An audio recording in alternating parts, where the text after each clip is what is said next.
항소호 법원이 오늘 반이민 행정명령에 대한 양측의 구두 변론을 청취했습니다. 뉴욕주 하원은 어제 반이민 행정명령에 맞서 이민자를 보호하는 패키지 법안을 통과시켰습니다. 오바마 케어 대체 법안 마련이 늦어지면서 내년에도 오바마 케어가 가능할 것으로 예상되고 있습니다. LG전자가 오늘 뉴저지주 잉그루드 클립스에서 신사업 기공식을 열었습니다. 한인들의 가정 문제와 정신 건강 등의 문제가 꾸준히 증가하고 있습니다. 이상은 이 시각 주요 뉴스입니다.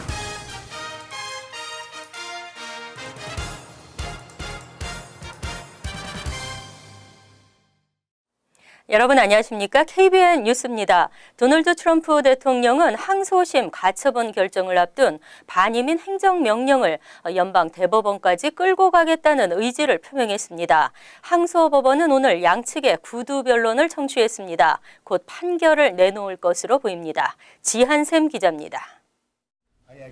트럼프 대통령은 자신의 행정명령을 둘러싼 법적 다툼이 연방 대법원에서 끝날 것 같다고 밝혔습니다. 트럼프는 행정명령의 효력을 지키기 위해 법대로 싸울 생각이라면서 그래도 아직은 반이민 행정명령이 상식적인 것이라고 믿기 때문에 연방 대법원까지 가지는 않기를 바란다고 말했습니다. 한편 샌프란시스코 제9연방항소법원은 오늘 오후 6시에 반이민 행정명령의 법적 효력 여부를 놓고 사건의 구두 변론을 청취했습니다. 소송 원고 측인 워싱턴, 미네소타주와 피고 측인 미 법무부는 각각 30분 동안 자신들의 주장을 했습니다. 연방항소법원은 트럼프 대통령이 자신의 권한을 초과하고 수정헌법 제1조와 연방이민법을 위반했는지를 놓고 최종 결정을 내릴 전망입니다. 제9항소법원이 행정명령을 인용하지 않을 경우 상고 절차가 진행, 연방대법원에서 최종 결정이 나게 됩니다. KBN 뉴스 지한샘입니다. 뉴욕주 하원이 80만 불체자를 연방 정부로부터 보호하는 법안을 통과시켰습니다. 반이민 행정명령에 앞서 이민자들을 추방의 공포에서 보호하는 법안입니다. 이와 함께 드림 액트도 통과시켰습니다. 영장 없는 이민자의 추방과 구치소 구금, 지역경찰이 이민 신분을 묻는 행위를 금지하는 내용을 담은 뉴욕주 자유법안 패키지가 6일 하원을 통과했습니다. 민주당 프란시스코 모야, 마르코스 크레스포 의원, 칼 헤이스티 의장이 공동 발의한 이 패키지 법안은 연방정부 차원에서 인종과 피부색, 종교, 출신국과 성 정체성 등을 적시한 거주민 등록 제도를 추진할 경우 뉴욕주는 협조하지 않는다는 내용입니다. 트럼프 대통령의 초강경 반이민 행정명령에 맞서 80만 불법 체류자를 보호하겠다는 취지입니다. 또 이민자들이 주정부와 시정부의 각종 혜택을 문의할 때 인신매매나 가정폭력 피해자, 사건 사고 목격자로 경찰에 신고했을 때 경찰은 이민 신분을 물을 수 없습니다. ID NIC 신청자의 개인정보에 대한 접근을 제한하고 경범죄 처벌은 1년 미만으로 규정해 즉각 추방을 면할 수 있도록 했습니다.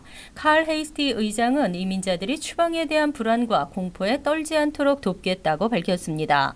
이와는 별도로 이날 하원은 40만 뉴욕주 불체 청소년들의 꿈인 드림 액트 법안을 승인했습니다. 번번이 주 상원의 높은 벽에 가로막혀 의회 통과에 실패를 거듭하던 드림 액트가 5번째 주 하원을 통과한 것입니다. 오바마 케어가 꺼지지 않는 불씨가 되고 있습니다. 무조건 폐지할 수도 없는 일이고 더 나은 대체 법안 마련은 쉽지 않습니다. 내년에도 오바마 케어가 가능할 것으로 예상되고 있습니다. 트럼프 대통령의 첫 서명은 오바마 케어에 대한 손질이었습니다. 하지만 공화당 지도부가 오바마 케어 폐지 직후 최대한 빨리 대안을 입안하겠다는 약속에서 크게 후퇴하고 있는 것으로 나타났습니다. 트럼프 대통령은 5일 폭스 뉴스와의 인터뷰에서 오바마 케어 대안은 내년 중 언젠가까지 시간이 걸릴 것이라고 말했습니다. 그럼에도 트럼프 대통령은 오바마 케어보다 훨씬 나은 대체 법안을 마련할 수 있다는 자신감을 피력했습니다. 트럼프는 지난 1월 탐 프라이스 보건복지부 장관 지명자가 인준을 통과하면 동시에 대체 계획을 제출하겠다고 밝혔고, 폴 라이언 연방 하원 의장도 3월 말까지는 오바마 케어 대체 입법 추진을 개시하겠다고 공언했습니다. 하지만 공화당은 오바마 케어 폐지에 따른 정치적 역풍을 우려하며 대안 없이 폐지를 서두를 수 없다는 입장입니다. 다른 방법론을 강구해야 한다는 목소리가 나오고 있습니다. 의회 예산처 예측 보고서는 오바마 케어 폐지로 민간 보험료가 갑절로 오를 것을 예상했습니다. 라마르 알렉산더 보건위원장은 수백만 명의 건강보험 혜택을 일시에 잃을 수도 있는 오바마 케어 폐기에 앞서 일부를 수정하자고 제안했습니다. LG전자가 뉴저지주 잉그루드 클립스에서 신사옥 기공식을 열고 제2의 도약을 선언했습니다. 신사옥은 구사옥의 6배 규모의 친환경적 사옥으로 건립되며 오는 2019년에 완공될 예정입니다. 이보현 기자의 보도입니다. 오늘 오전 잉그루드 클립스시에서 열린 LG전자 신사옥 기공식. LG식은 지난 2009년부터 신사옥 건립을 위해 주정부, 환경단체, 주민 등과 협의를 해왔고 지난해 6월 최종 인허가 끝에 드디어 첫 삽을 뜨게 됐습니다. 저희들은 여기서 지역사회에 일자리를 만들고 환경 친화적인 활동 그리고 경제적인 발전을 위해서 LG의 북미 사옥에서 한 몸이 돼서 더욱더 매진해 나가도록 하겠습니다. 2019년 말까지 완공될 예정인 신사옥은 구사옥의 6배 규모로 수용 인원도 약 2배인 1000여 명이 될 예정이며 LG전자는 현지 사업의 효율성을 위해 뉴저지주에 분산돼 있는 사무실을 통합해 운영한다는 방침입니다. 또 건물 지붕에는 태양광 패널을 설치하고 주변에 1,500그루 이상의 나무를 심어 주변의 산림과 습지 등을 보존해 친환경적인 사옥을 지을 예정입니다. 기공식엔 제임스 테데스코 버겐 카운티장, 고든 존슨 주 하원 의원, 마리오 크렌자 잉그루드 클립스 시장 등 지역 정치인과 관계자들이 함께했습니다. When everybody works together, you can be successful and overcome almost anything. On behalf of the million people that live here in Bergen County, thank you again for choosing this as your home.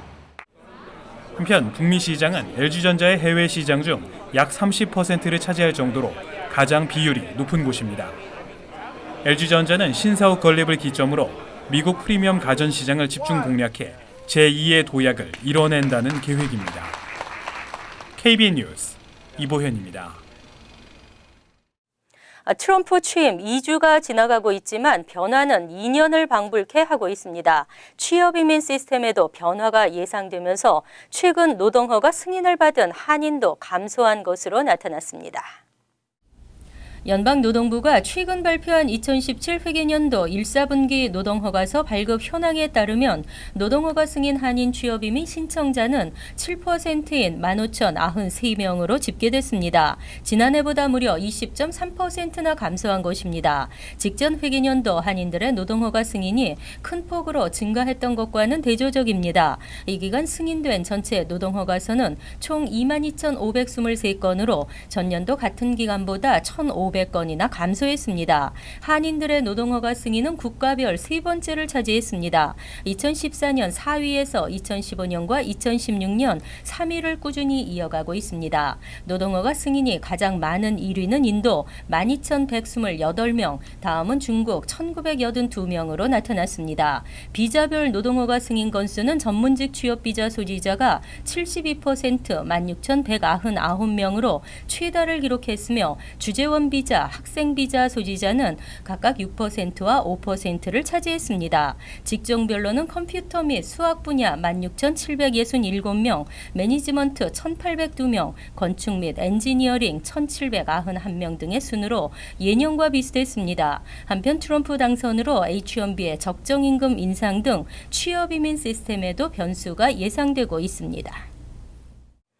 최근 웰빙과 건강에 대한 관심이 깊어지고 있습니다. 하지만 그에 못지않게 중요한 가정 내 가족, 자녀, 부부 문제, 정신적 문제 등은 오픈하기가 쉽지 않은데요. 한인들의 가정 문제와 정신, 건강 등의 문제가 꾸준히 증가하고 있습니다. 뉴저지 AWSA 가정상담소가 6일 공개한 그레이스 한라인 통계 자료에 따르면 지난해 7에서 12월 한라인을 통한 상담 총 213건 중 가장 많은 54건이 정신건강 문제 상담으로 나타났습니다. 전체 상담은 2015년 같은 기간과 비교해 다소 감소했지만 전체 상담 건수에서 가장 많은 25.4%를 정신건강 문제가 차지했습니다.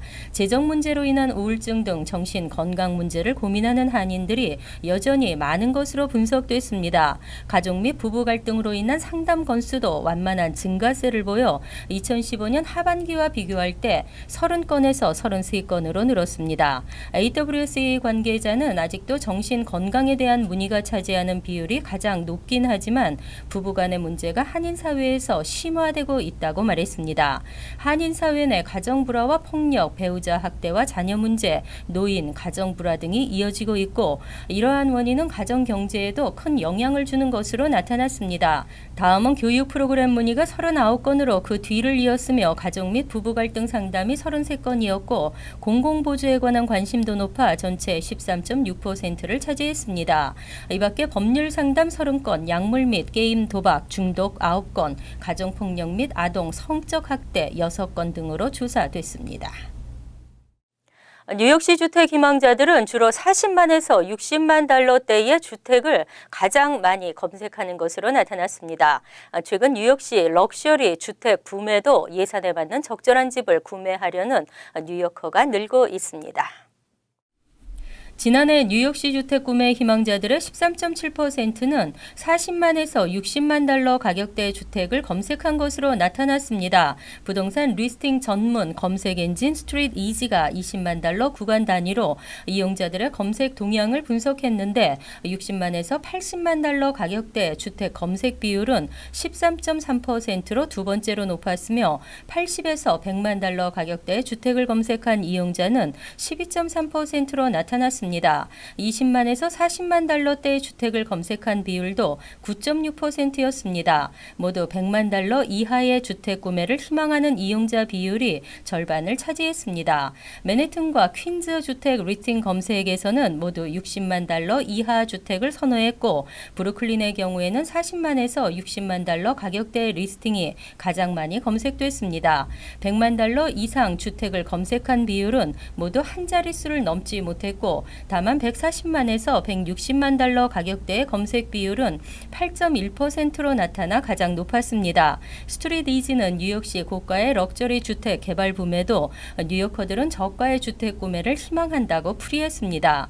한편 스트릿 이지에 게재된 뉴욕시는 20만에서 60만 달러, 60만에서 100만 달러 부동산 리스팅이 절반 이상을 차지했고 100만 달러 이상 고가 부동산은 전체의 5분의 1에 그쳤습니다.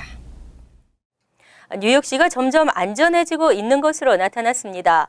뉴욕시경의 치안 강화도 영향이 있지만 드블라지오 시장의 지역과의 유대를 강화한 치안 정책 네이버푸드 폴리싱이 효과를 거둔 것으로 평가됐습니다. 뉴욕시경이 6일 공개한 지난달 뉴욕시 범죄 발생 현황 통계에 따르면 총 범죄 건수는 7,992건으로 나타났으며 이는 전년도 같은 기간 8,011건에 비해 0.2%가 감소한 것입니다.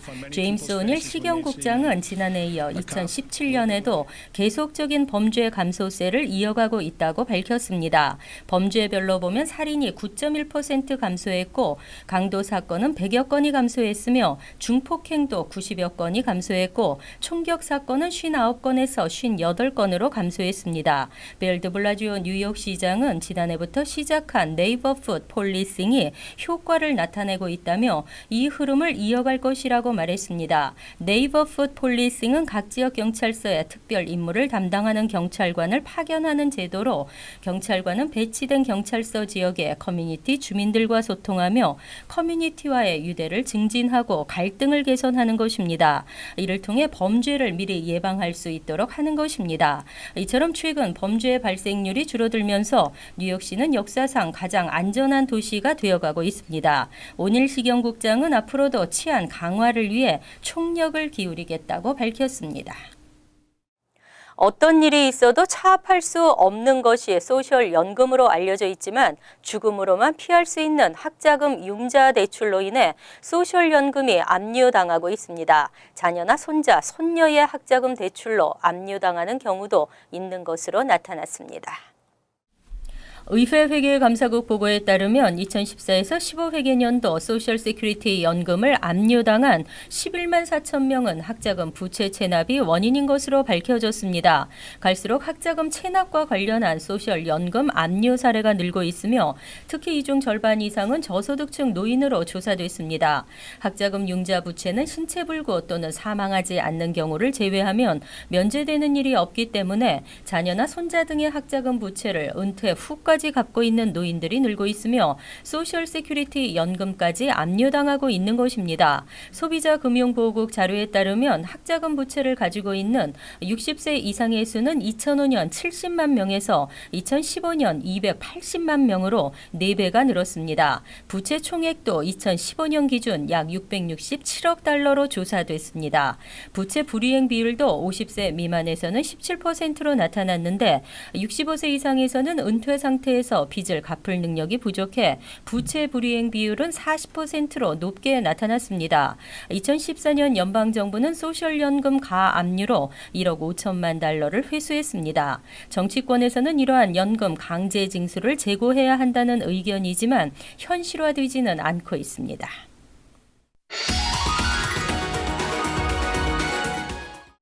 이어서 LA 지역 한인사회 소식입니다. 남가주 일대의 폭풍 전선의 상륙으로 많은 양의 비가 내리면서 안전사고에 대한 주민들의 주의가 요구되고 있습니다. 국립기상국은 LA를 비롯한 남가주 지역에 폭우가 쏟아지면서 일부 지역에 침수와 산사태가 발생할 수 있다며 특히 산간 지역인 시에라 네바다 북쪽과 샌 가브리엘 근처의 주민들은 특별히 유의해 줄 것을 당부했습니다. 이어 당국은 강한 바람과 비로 인해 도로 사정이 좋지 않은 상태인 만큼 운전에도 각별한 주의가 필요하다고 덧붙였습니다. 캘리포니아주 보건당국 역시 도시나 산간 지역에서 오염된 빗물이 해변가로 흘러들어 박테리아를 증식시킬 위험이 있다며 당분간 주민들은 해변가 입수를 자제해야 한다고 강조했습니다. 한편 기상당국은 내일까지 남가주 일대에 비가 내리고 낮 최고 기온이 65도대에 머무는 쌀쌀한 날씨가 지속될 것이라고 예보했습니다. 어젯밤 차량을 절도한 용의자들이 LA 지역을 가로지르며 경찰과 추격전을 벌였습니다. LAPD에 따르면 어젯밤 11시 30분쯤 용의자 2명이 차를 타고 가다 경찰의 정지 명령을 거부하고 도주했으며 이후 추격전을 벌인 끝에 체포됐다고 밝혔습니다. LAPD는 추격 과정에서 용의자들이 탑승한 차량이 절도 차량인 것으로 확인됐으며 용의자들은 패사데나에서 LA 다운타운 지역까지 신호 위반과 역주행 등 위험천만한 운전을 이어갔다고 설명했습니다. 이어 용의자들은 웨스트 헐리우드 지역에서 차를 버리고 도주하다 경찰견까지 투입된 끝에 모두 체포됐으며 이번 사건으로 인한 사상자는 없다고 경찰은 덧붙였습니다. 월드리포트입니다. 도널드 트럼프와 북한의 김정은이 홍콩에 나타났다고 해서 화제인데요. 깜빡 속을 정도로 꼭 닮은 두 배우가 거리에 나타나자 사람들이 몰려듭니다. 도널드 트럼프 미국 대통령과 북한 김정은 위원장이 홍콩 거리에 등장했습니다. 두 사람은 나란히 걸어다니는 것은 물론 사이좋게 껴안고 입맞춤까지 시도하면서 친분을 과시합니다. What I would like to achieve with this new President Trump is to finally have peace between America and North Korea. And I think he's a great leader. 모르는 사람이 보면 깜빡 속을 수 있지만 사실 두 사람은 대역 배우입니다. 보기 드문 광경에 구름대처럼 모여든 시민들은 너도 나도 사진 촬영에 바쁜 모습입니다. 冇，已經好逼真啦，係啊。如果特朗普矮翻少少，會再遲啲啦，係啊，真係咁。 트럼프 대역 배우인 데니스 앨런 씨는 미국 시카고에 사는 음악가인데 트럼프가 대통령 선거에 나온 직후부터 닮은 외모를 이용해 트럼프 대역 배우로 활약하기 시작했습니다. I have steady work for which is pretty rare these days for a professional musician. 트럼프로 변신하는 데는 1시간 반이 걸립니다. 가발을 쓰고 주황색 파운데이션을 바르고 빨간 넥타이에 양복까지 입으면 모든 준비가 끝납니다. 나는 김정은이다. 김정은 대역 배우 하워드 씨는 홍콩 출신으로 이미 몇 년째 짝퉁 김정은으로 활동하고 있습니다. 김정은보다는 키가 크고 헤어스타일도 다르지만 머리를 짧게 깎고서 인민복을 입으면 영락없는 김정은으로 변신합니다. When he came to power, when he was the president of North Korea, then I got a lot of comments that I look like the guy, and then, we joke back and forth, yeah, maybe I should get dressed up and, do some gigs with it. 짝퉁이긴 하지만 트럼프와 김정은이 만났다는 소식이 알려지면서 실제 회동 가능성에도 관심이 쏠리는 상황. 트럼프는 작년 6월 애틀란타 유세에서 김정은이 미국에 오면 같이 햄버거를 먹겠다며 조롱 섞인 발언을 하기도 했습니다. If he came here, I'd accept him, but I wouldn't give him a state dinner like we do for China and all these other people. We should be eating a hamburger on a conference table. 이처럼 현실에선 이루어지기 어려운 만남인 만큼 홍콩에서의 짝퉁 회동은 더욱 큰 화제가 됐습니다. 간추린 소식입니다. 뉴욕주가 지난해 10월 에어비앤비법을 시행한 지 3개월여 만에 호텔 관리자와 부동산 중개업 고위 임원이 첫 적발됐습니다. 6일 뉴욕 포스트에 따르면 맨해튼 마라케시 호텔 관리자 행크 프라이스는 12건의 불법 리스팅으로 부동산 회사 고위 임원 타티아나 케임스는 5건의 리스팅으로 부당 이득을 취했으며 이들에게는 벌금 $17,000가 부과됐습니다. 앞으로 더 많은 이들이 적발될 것으로 알려졌습니다. 뉴저지에서 최근 운전자와 보행자 상호 책임 법안이 발의되면서 무단 횡단이나 신호등을 지키지 않고 길을 건너다 교통사고가 발생했을 때 보행자도 책임을 져야 할 것으로 보입니다. 크리스 브라운 주 하원 의원이 발의한 법안은 보행자가 횡단보도나 신호등을 준수해 길을 건너야 하며 이를 위반하다 교통사고가 일어날 경우 자동적으로 차량 운전자에게 책임을 전가하지 않는다는 내용이 골자입니다. 매사추세츠 민간 한국문화원이 한국 작가들의 작품을 영어로 번역해 소개하는 사이트를 처음으로 개설했습니다. 유희주 시인은 한국의 문학이 또 다른 나라의 문학과 함께 다양한 모습으로 섞이기를 바라는 마음에서 이 사이트를 만들었다고 밝혔습니다. 한국 현대문학을 세계로라는 기치 아래 만든 이 사이트는 현대문학, 칼럼, 예술문화 자료, 여행, 독자, 번역, 응모 등으로 구성됐습니다. 뉴욕시가 여름 청소년 취업 프로그램 신청자를 모집합니다. 뉴욕시 청소년 커뮤니티 개발국에 따르면 6일부터 3월 17일까지 웹사이트를 통해 14에서 24세 청소년 및 성인들의 신청을 접수합니다. 인턴십은 뉴욕시 5개보로 10,000곳 이상의 업체나 기관에서 운영되고 참가자는 무작위 추천 방식으로 선정되며 보수와 특별 리워드도 제공됩니다. 환율과 증권 소식입니다.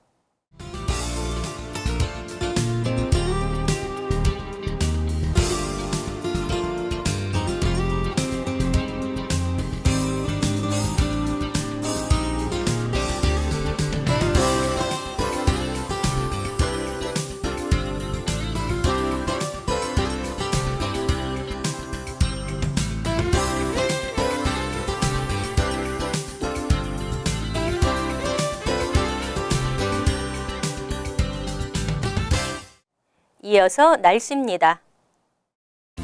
수요일은 오전 중 흐리고 한 차례 소나기가 내리겠으며 50년 만에 따뜻한 겨울이 되겠습니다. 낮 최고 기온은 62도, 섭씨 17도, 밤 최저 기온은 32도, 섭씨 0도로 예상됩니다. 하지만 목요일 기온이 뚝 떨어져 춥겠으며 1에서 3인치 정도 눈이 내리겠습니다. 금요일은 대체로 흐리고 간간히 맑은 날씨에 춥겠습니다. 이상으로 KBN 뉴스를 마칩니다. KBN과 함께 편안한 하루 되시기 바랍니다.